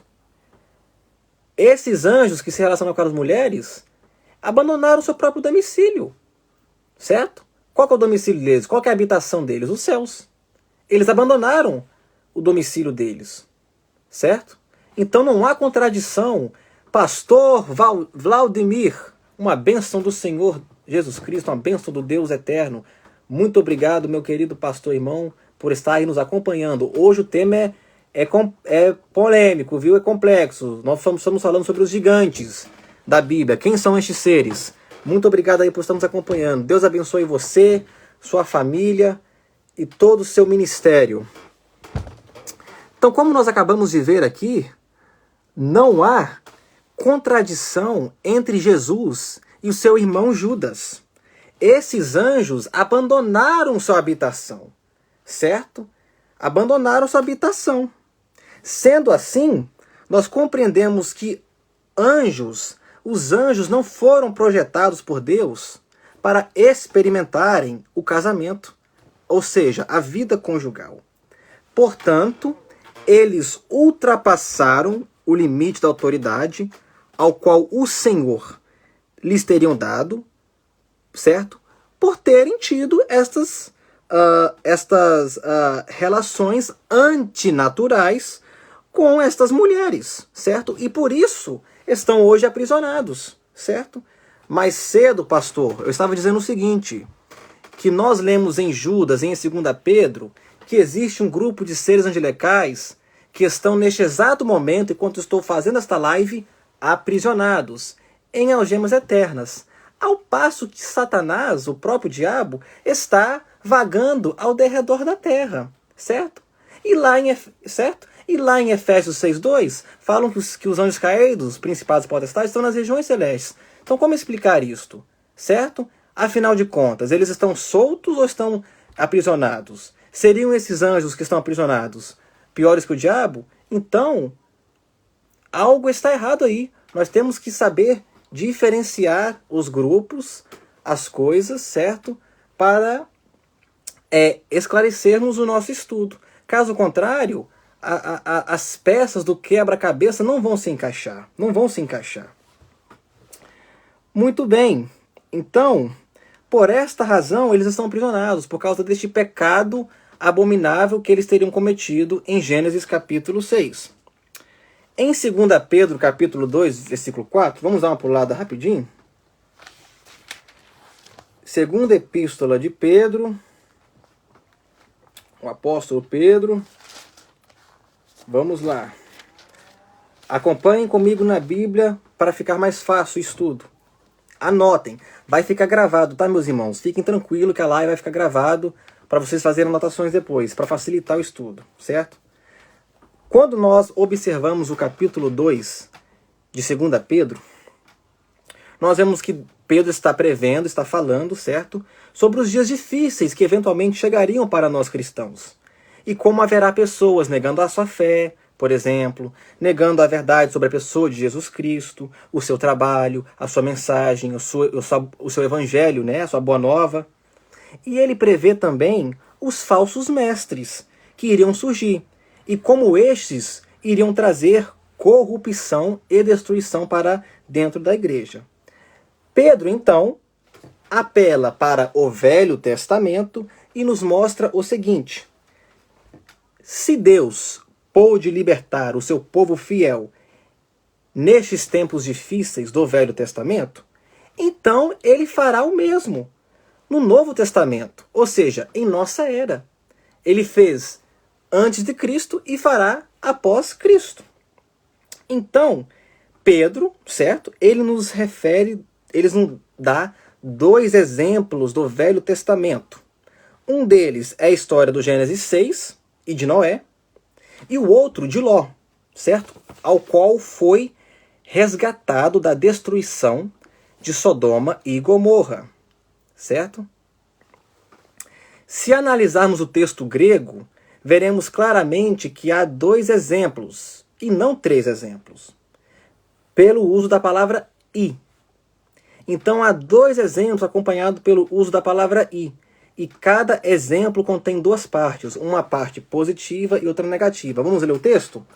Ora, se Deus não poupou anjos quando pecaram, antes, precipitando-os no inferno, os entregou ao abismo de trevas, reservando-os para o juízo, e não poupou o mundo antigo, mas preservou Noé, pregador da justiça, e mais 7 pessoas quando fez vir o dilúvio sobre o mundo de ímpios, e reduzindo as cinzas a cidade de Sodoma e Gomorra, ordenou a ruína completa, tal, e livrou o justo Ló. Então nós estamos vendo aqui a conexão, certo? Por causa da palavra e. Então quando Pedro está falando sobre estes anjos que pecaram, ele está claramente, gente, se referindo ao Gênesis 6. Porque estes textos, eles têm conexão. Judas, versículo 6, e 2 Pedro, capítulo 2, versículo 4, possuem conexão com Gênesis capítulo 6. Alguns dizem que não, que Pedro não está falando sobre o Gênesis 6. Mas aí vem a seguinte reflexão. Se Pedro está tentando encorajar o leitor, certo? De histórias conhecidas do Velho Testamento, certo? E se os anjos que pecaram, no caso, não é os de Gênesis 6, então, em qual outra parte do Velho Testamento está contida essa história? Não há outra história no Velho Testamento ao qual ele possa estar se referindo, certo? Então, o que acontece? No início, eu falei com vocês, nós conversamos um pouco, certo? Que com o advento do espiritismo pelo mundo afora e pela popularização das religiões de matriz africana, por exemplo, ao qual eu fiz parte, né? E também com o advento com o advento do espiritismo, as pessoas começaram a se fascinar mais pelo mundo espiritual, começaram a dar mais ênfase pelo estudo do fenômeno conhecido como mediunidade, e etc. Eu comecei a dizer o seguinte, que com o advento do espiritismo, muito se começou a estudar sobre isso, sobre a estabilidade suposta de pessoas conversarem com mortos, certo? E eu disse que no decorrer deste estudo, nós iríamos esclarecer sobre isso, porque tipo assim, no início ficou confuso, o que espiritismo, mediunidade tem a ver com o tema Os Gigantes? Agora nós vamos entrar nisso, certo? Nós vamos entrar nisso. Lembra quando eu falei com vocês que quando se fala em espírito no cristianismo, nós falamos de 4 classificações. Primeiro, o Espírito de Deus, representado pelo Espírito Santo aqui na Terra. 2, os seres angelicais, celestes e caídos. 3, os demônios. E 4, o espírito humano. Aí as pessoas ficaram pensativas, mas peraí, o Israel está fazendo uma distinção entre demônios e anjos caídos? A minha vida toda eu aprendi que é a mesma coisa. Não seria a mesma coisa, Israel? Não são sinônimos? Vamos investigar isso aqui agora. No final da live eu vou postar 2 links falando sobre estudos científicos, certo? Feitos por pesquisadores aqui na Europa e nos Estados Unidos sobre fenômenos da mediunidade, certo? Para com médiuns. E de fato, já passou da hora da igreja falar a respeito disto, sabe? Porque realmente as pessoas estão começando a se interessar por isto, como eu também me interessei, e de fato eles estão, de certa forma, tendo uma comunicação, certo? Com esses seres espirituais. Então, o que a igreja tem para nos dizer, para nos esclarecer? E parece que a igreja se silenciou a respeito disso, certo? Certo? Então, o que eu quero desvendar aqui para vocês agora, meus irmãos, é o seguinte. Quando o Espiritismo fala, certo? Que é possível, porque nós também acreditamos em espírito do ser humano. Ou seja, nós acreditamos no ser humano que desencarna. Ou seja, eu vou morrer, desencarnar, o meu espírito vai permanecer vivo, certo? A diferença é que nós não acreditamos nessa comunicação, certo? Ou seja, depois que eu morrer, eu não vou poder comunicar com quem ainda está vivo. Para ele, sim. Mas como explicar então o que acontece nos centros de matriz africana, nos centros kardecistas? Nós temos que ter resposta para isso, certo? Então, vamos lá. Quando a doutrina espírita ensina que esses espíritos ao qual eles estão comunicando são, de fato, de pessoas desencarnadas, agora eu quero revelar o grande segredo. Tan, tan, tan, tan. Em parte, eles estão certos. De fato, esses espíritos que manifestam na Umbanda, no Candomblé, no Kardecismo, são de fato desencarnados. Porém, agora é que vem um grande mistério, não um desencarnado comum, como me foi ensinado, por exemplo. Ou seja, no caso, um ancestral que morreu, um vizinho que morreu, um amigo que morreu, não. Não um ser humano comum, e sim uma espécie de ser híbrido que havia existido antes do dilúvio de Noé. Olha aí a mente começando a abrir e as coisas começando a se esclarecer. Eu vou contar um pouquinho da meu testemunho aqui. Quando eu participava das sessões espíritas, eu sentia no meu íntimo que aquele ser, aquela espécie de ser ao qual eu estava comunicando, através do médium, certo? Que segundo eles é o instrumento para esta comunicação, eu sentia no meu íntimo, certo? Que aquilo ali não se tratava de um anjo caído, certo? Mas como a minha vida inteira eu fui ensinado que anjo caído e demônios é a mesma coisa, então eu dizia para meus amigos, para minha família, assim, aí ó, vocês estão demonizando tudo, vocês estão falando que esses espíritos são anjos caídos, mas não são, né? São demônios? Não são, porque aqui ó, eles têm uma personalidade bem parecida com a do ser humano, certo? Então não são anjos caídos, não são demônios.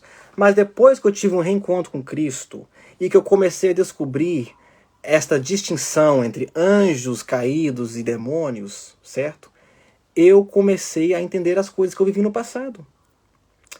E eu descobri que anjo, certo? Até o Espiritismo sabe disto. Seja ele da luz ou das trevas, anjo, ele não incorpora em um ser humano. Ele não entra em animais. Lembra dos gadarenos? Ele não entra, não existe esta canalização certo? Até porque se um anjo caído, um ex-serafim, um ex-querubim, entrasse em um corpo humano, a pessoa morreria. Então, como explicar o fenômeno da mediunidade?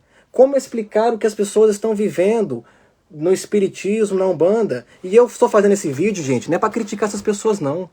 Eu estou fazendo esse vídeo com amor, com compaixão, porque eu sei que são pessoas que carecem, assim como eu e você, de respostas de Deus. Elas estão ali buscando respostas para a sua dor, para as suas dúvidas, certo? Elas não estão ali necessariamente buscando mal. Então este vídeo aqui é para esclarecer, certo? Essas pessoas que ainda estão lá. E eu tenho amigos que ainda estão lá, que vão assistir essa minha live, certo? E quem sou eu para julgá-los? Quem sou eu para condená-los? Eu estava ali também. Pelo contrário, eu oro por eles, certo? Me compadeço. E o Espírito Santo, com certeza, se compadece também dessas pessoas, assim como se compadeceu de mim, certo? E quer trazer essas pessoas para a verdade da palavra de Deus.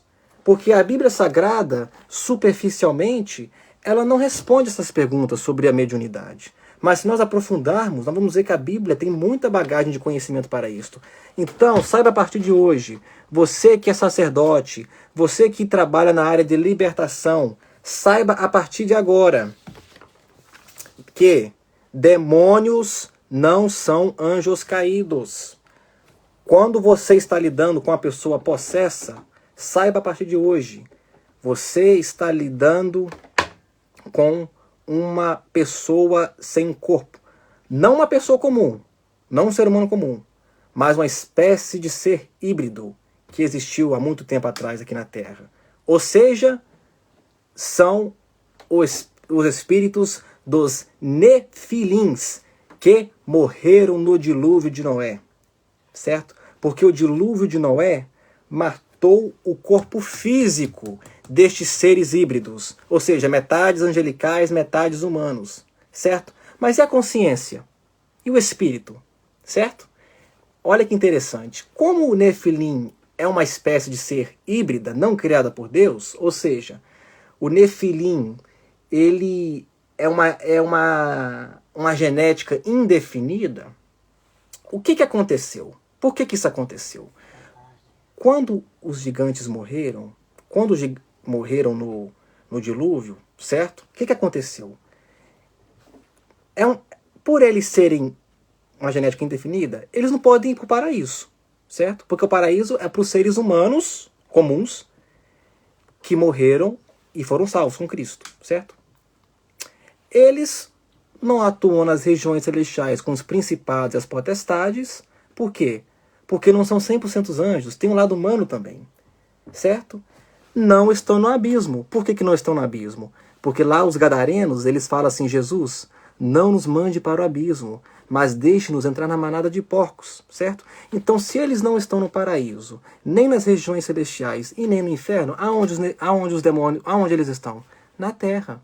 Então, existe um grupo de seres angelicais que estão aprisionados, são estes que geraram os nefilins. Existe um outro grupo de seres angelicais caídos que seguiram Lúcifer, que estão nas regiões celestiais, certo? E existem os demônios que estão na terra, entre nós, certo? Que são, no caso, o espírito dos nefilins, que ficaram aprisionados aqui na terra. É por isso que nós vemos eles em pessoas, em animais, na sinagoga. Olha que revelação! Na sinagoga. Olha onde o demônio manifestou. Não foi na discoteca, não foi no bar, na sinagoga. Por quê? Porque eles estão entre nós. Eles já tiveram corpo físico. Por isso necessitam de um corpo físico, certo? Para a sua atuação. Então, aqui eu tenho a matéria anotada, certo? Falando sobre essa diferença dos demônios e os anjos caídos. Demônios são seres incorpóreos não criados por Deus. Os anjos caídos são seres corpóreos criados por Deus. 1 Coríntios 15, 1 Coríntios 15, 40 e 44. Também há corpos celestiais e corpos terrestres. E, sem dúvida, uma é a glória dos celestiais e outra a dos terrestres. Semeia-se corpo natural, ressuscita corpo espiritual. Se há corpo natural, há também corpo espiritual. Ou seja, está falando aqui dos corpos dos seres humanos e dos corpos dos anjos, dos seres angelicais. Anjo tem corpo espiritual. Por isso que ele não vai entrar num ser humano, porque ele tem corpo. O Nefilim, ele não tem corpo. Ele perdeu o seu corpo no dilúvio, certo? Por isso ele entra em ser humano. Por exemplo, tem como eu entrar nesta Bíblia aqui, ó? Eu vou entrar, ó. Eu não entro. Por quê? Porque eu tenho corpo. Anjo não entra em ser humano. Ex-querubim, ex-serafim não entra em ser humano, porque ele tem corpo. Demônio não tem corpo. Abra suas Bíblias comigo. Abram suas Bíblias comigo em Deuteronômio. Então, ó, esta live de hoje, eu estou falando sobre os gigantes segundo a Bíblia. Na segunda live, eu vou estar falando sobre os gigantes, porém aprofundando mais sobre quem eles são de fato e analisando também o contexto histórico. Ou seja, hoje eu estou falando mais da parte bíblica. Na segunda aula será a parte histórica. Mas Israel, eu ainda estou confuso. Existe mesmo esta distinção entre demônios e anjos caídos? Os nefilins são de fato... Aliás, os demônios são de fato o espírito dos nefilins que morreram no dilúvio de Noé? Vamos investigar agora na palavra de Deus. Abram suas Bíblias comigo em Deuteronômio capítulo 32, versículo 17. Olha o que nos diz. Sacrifícios ofereceram aos anjos caídos? Sacrifícios ofereceram aos demônios, não a Deus. A deuses que não conheceram, novos deuses que vieram há pouco, dos quais não se estremeceram seus pais. Em toda a Bíblia Sagrada, não importa qual seja a sua edição bíblica, não importa se você está usando uma Bíblia de canonização católica ou protestante, não importa. Em toda a Bíblia Sagrada, a palavra demônio aparece pela primeira vez nesta passagem aqui, que acabamos de ler. Deuteronômio 32, 17. Ou seja, o quinto livro da Bíblia, o último livro da Torá, certo? Então, a palavra demônio aparece pela primeira vez em Deuteronômio 32, 17. Só que antes disto, já falava de anjos caídos, lá em Gênesis 6. Então a palavra demônio aparece pela primeira vez em Deuteronômio 32, 17. Ou seja, após o dilúvio de Noé. As coisas estão ficando interessantes agora, não estão? O quebra-cabeça tá começando a se encaixar, não tá? Então, antes do dilúvio de Noé, não havia os demônios. Havia os anjos caídos, certo? Então, Deuteronômio 32, 17. A palavra demônio aparece pela primeira vez em toda a Bíblia Sagrada. Vamos agora para 1 Coríntios capítulo 10, versículo 20. 1 Coríntios capítulo 10, versículo 20. Nos diz assim, ó. Antes, Paulo falando aos coríntios, digo que as coisas que eles sacrificam é a demônios que as sacrificam e não a Deus. E eu não quero que vos torneis associados aos demônios. Está falando o anjo caído aqui? Observe que Paulo usa as duas expressões, principados e potestades e demônios. Vamos continuar investigando, certo? Onde estão os demônios e por onde atuam? Certo? Vamos lá. Eu vou ter que resumir isso aqui, mas isso aqui é muito profundo, gente. Lucas 11,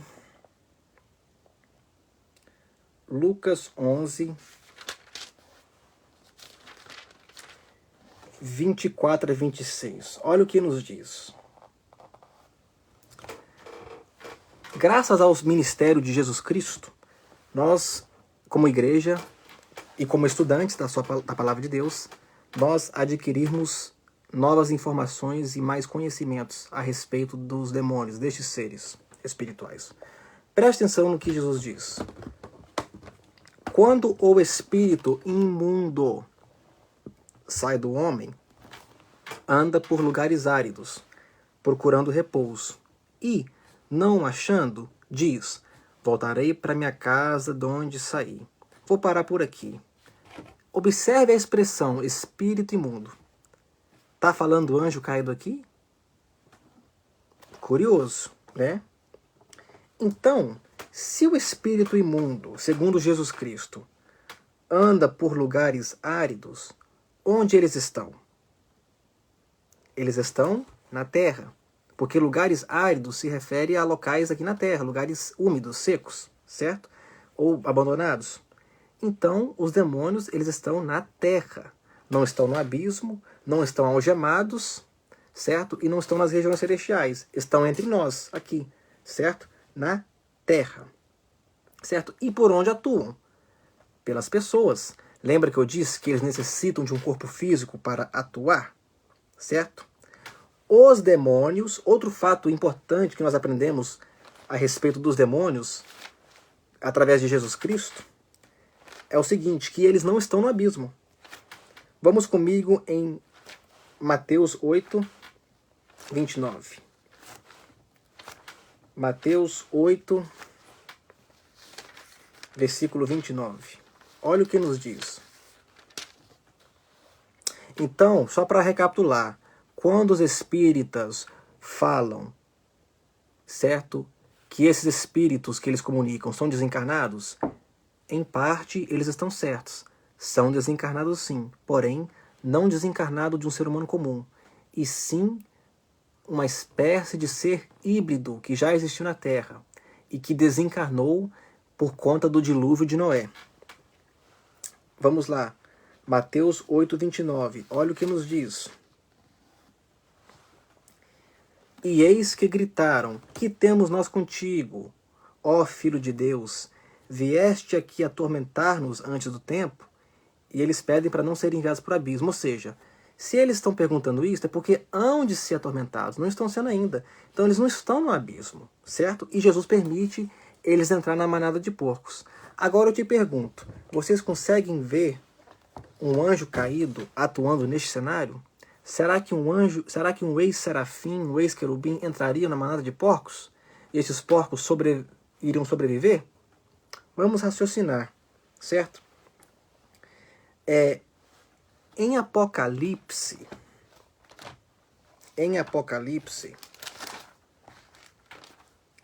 capítulo 9, versículo 20, nos diz o seguinte, ó.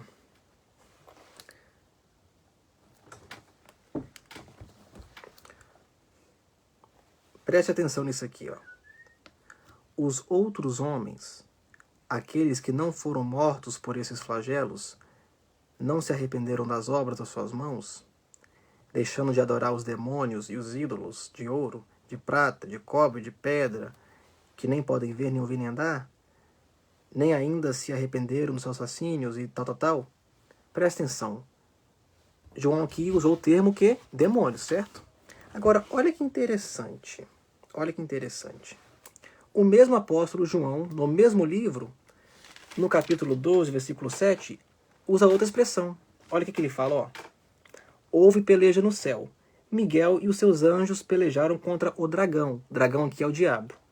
Também pelejaram o dragão e seus demônios e seus anjos. Então, peraí.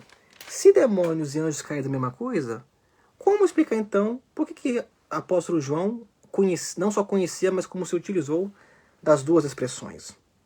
Certo? É curioso isso aí. Em nenhum momento vemos na Bíblia a expressão Satanás e seus demônios. Não. É sempre Satanás e seus anjos. E nós vemos as duas expressões, demônios e anjos caídos, tanto no Velho Testamento quanto no Novo, certo? E como nós paramos para observar aqui, os demônios, eles gostam de ser cultuados, venerados. E os gigantes lá de Gênesis 6 também gostavam disto. E eles eram admirados pelo povo, pela sociedade. Eles eram considerados deuses ou semideuses. E nós vimos que a palavra demônio não apareceu até o dilúvio. Olha que interessante, ó. Gênesis 6. Ó. Ora, naquele tempo havia gigantes, nefilins, na terra. E também depois, quando os filhos de Deus possuíram as filhas dos homens, as quais lhe deram as filhas, estes foram valentes, varões de renome, de boa reputação na antiguidade.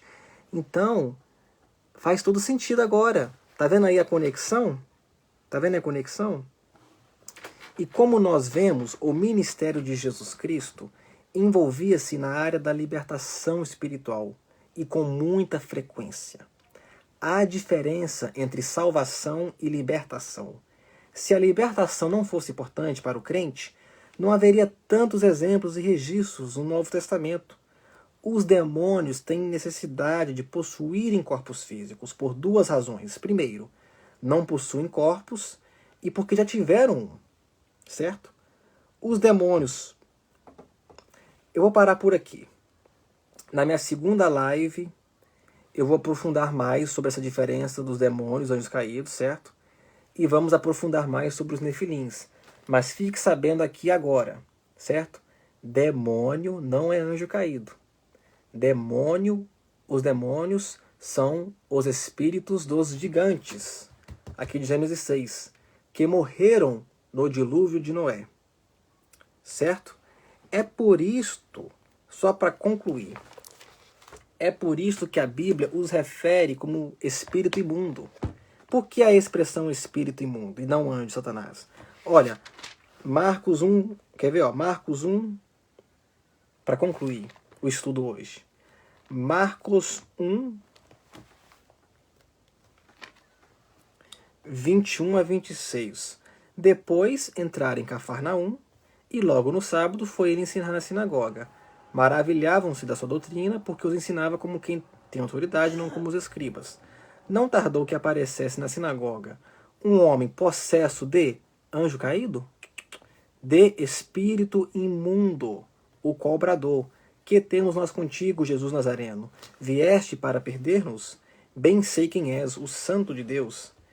Então, mas Jesus o repreendeu, dizendo: cala-te e sai desse homem. Então, o espírito imundo, agitando-o violentamente e bradando em alta voz, saiu dele. Por que espírito imundo e não anjo de Satanás? É simples. Porque se refere a um espírito que nasceu, que veio à existência, certo? Como resultado de uma relação imunda. Olha aí. Espírito imundo, ou seja, um espírito híbrido, um espírito, certo?